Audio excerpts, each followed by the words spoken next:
Добрый день! Добро пожаловать на мой canal. Bonjour et bienvenue sur ma chaîne. On dit souvent qu'en russe, les mots se placent dans une phrase un peu n'importe comment. Du coup, quand vous parlez russe, vous êtes tenté de mettre les mots dans l'ordre français. Mais ça ne marche pas. L'ordre des mots est certes flexible, mais il n'est pas aléatoire. En réalité, il suit une logique bien précise. Dans cette vidéo, je vais vous montrer comment construire des phrases naturelles avec une méthode visuelle simple. On y va.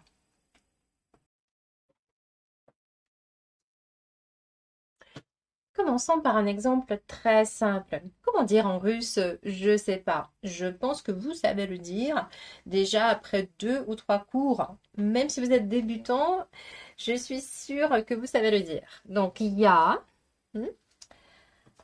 знаю. Где наше знаю? Pour le verbe. Et maintenant, on va chercher la particule nie et on va réfléchir ensemble. Est-ce que je peux la mettre derrière? Non. Je ne peux pas la mettre derrière le verbe. Je suis obligée de mettre nie devant le verbe en russe.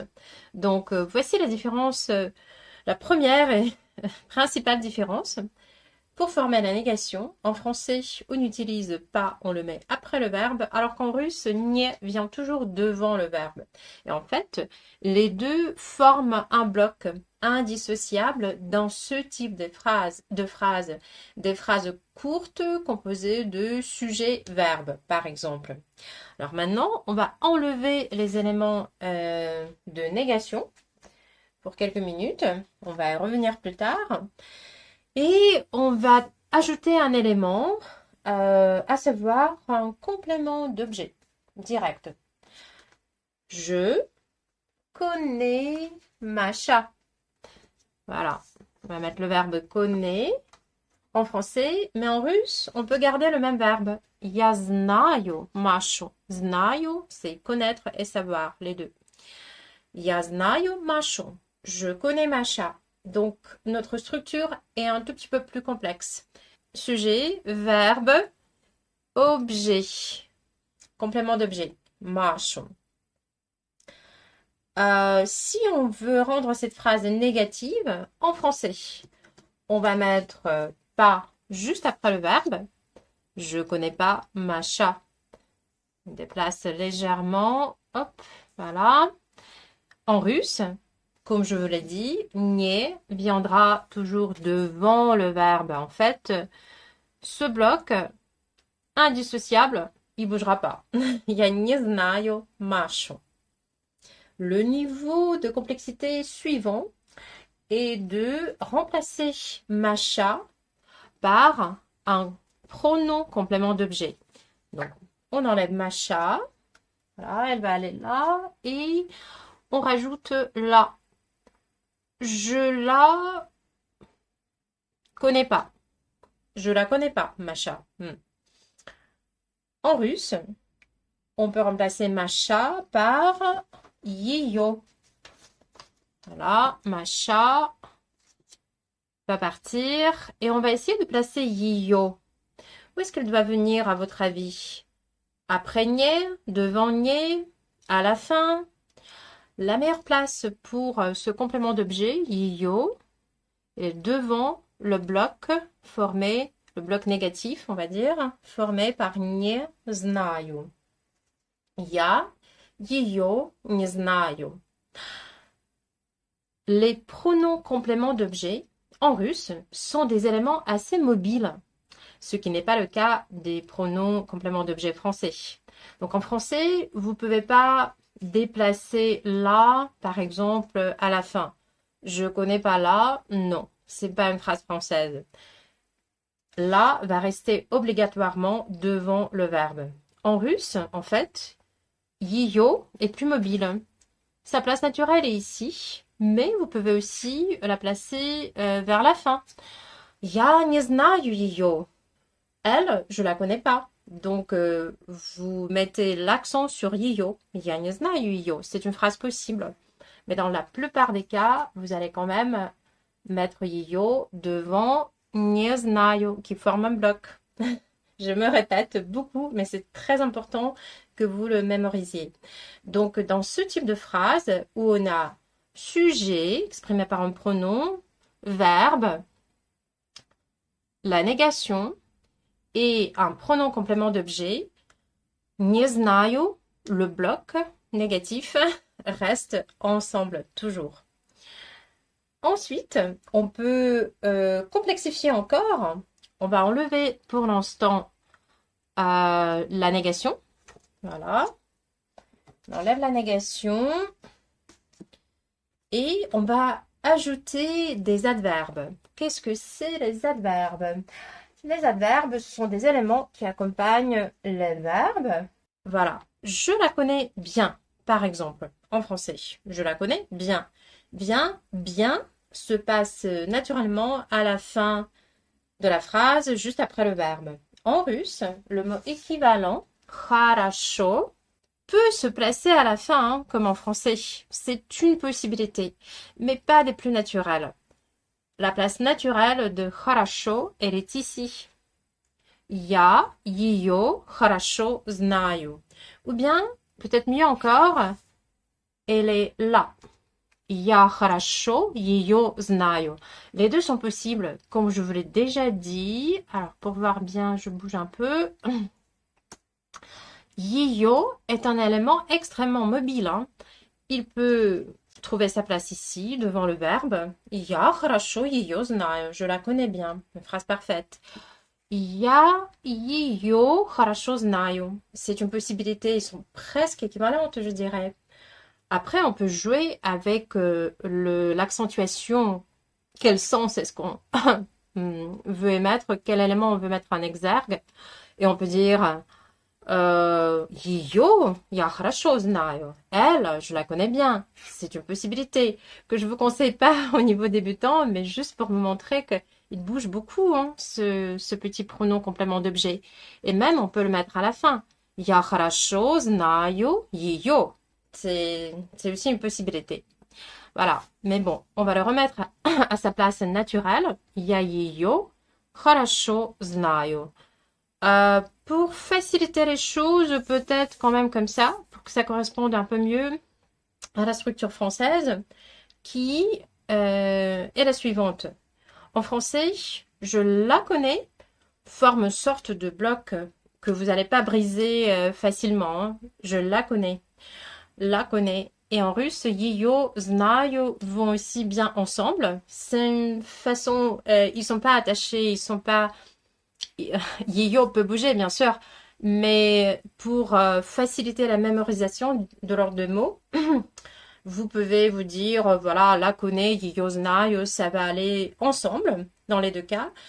Et maintenant, la seule chose à faire, c'est de trouver la place pour l'adverbe хорошо, qui va se placer devant yo. Je la connais bien. Я хорошо ее знаю. Donc là, on est au niveau d'une complexité, on va dire 4 par rapport à notre phrase de départ. On a sujet, я, знаю, verbe. Ensuite, complément d'objet, pronom complément d'objet et adverbe, 4 éléments. Les choses deviennent vraiment beaucoup plus compliquées quand vous voulez ajouter une négation à cette phrase. En français, c'est assez simple. Vous mettez juste pas. Je la connais pas bien. Donc, je contrôle que ça reste visible. Je la connais pas bien.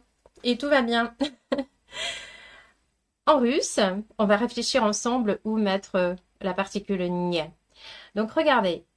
En fait, pas, dans cette phrase, pas est la négation qui logiquement se rattache à bien. Je la connais mal, je la connais pas bien, je la connais pas assez bien. Vraiment, c'est l'adverbe qui prend la négation en français. Et en russe, c'est pareil.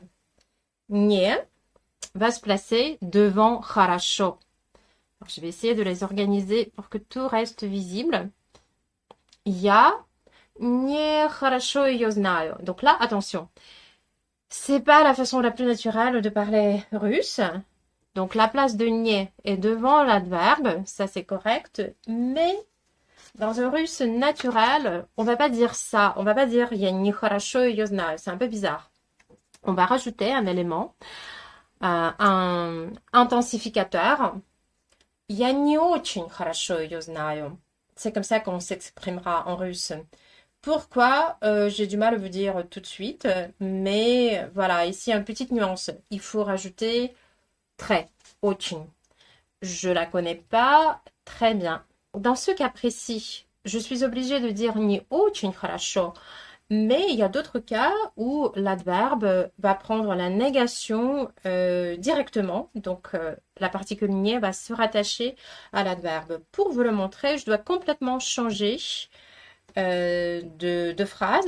Donc, on va ranger tout ça.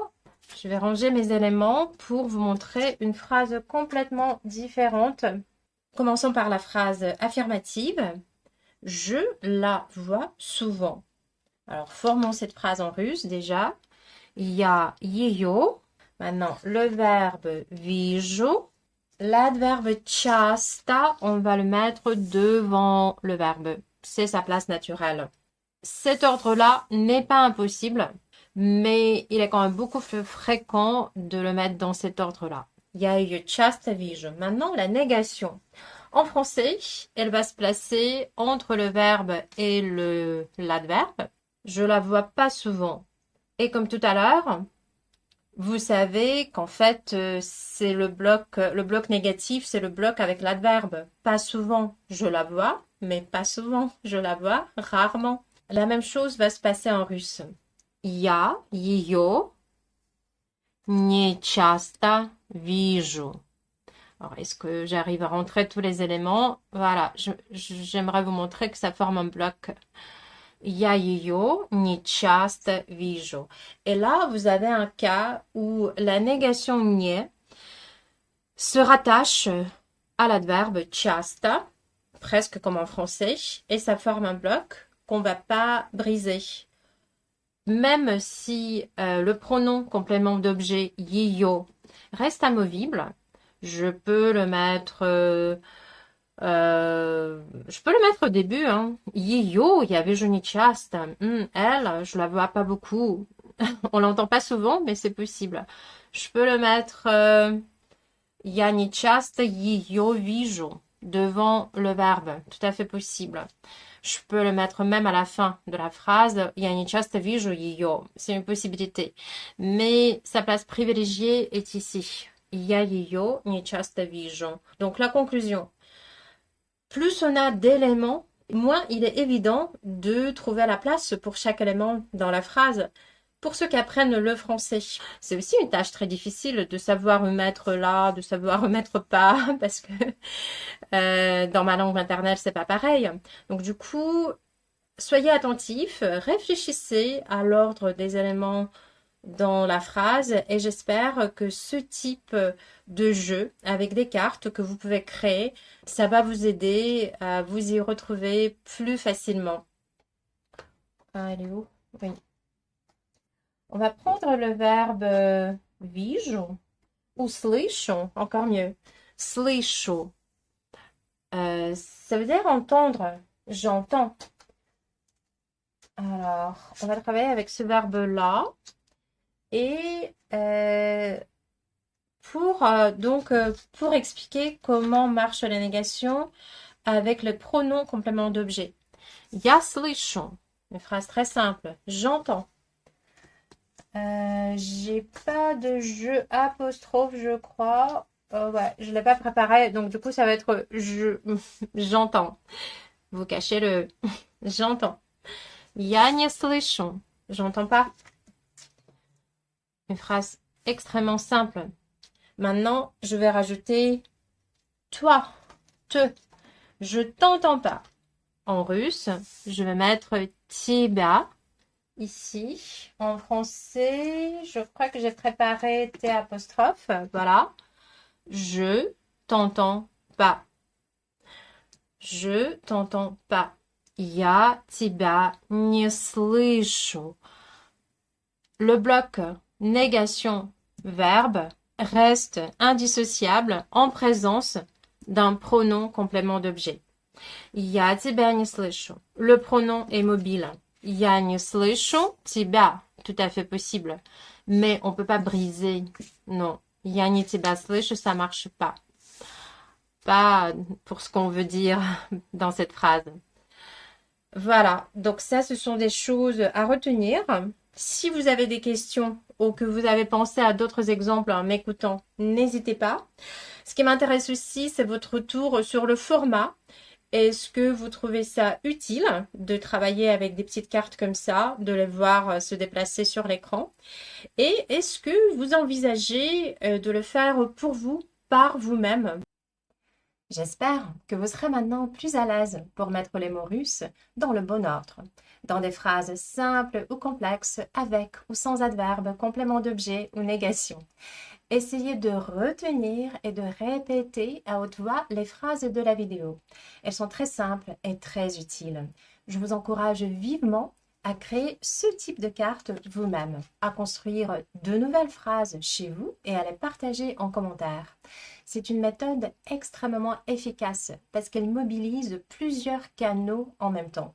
Visuel, moteur et auditif. Essayez-la. Vous trouverez dans la description un PDF qui récapitule les règles de construction de phrases qu'on vient de voir. N'hésitez pas à le télécharger. Et maintenant, j'ai une question pour vous. Comment dire en russe?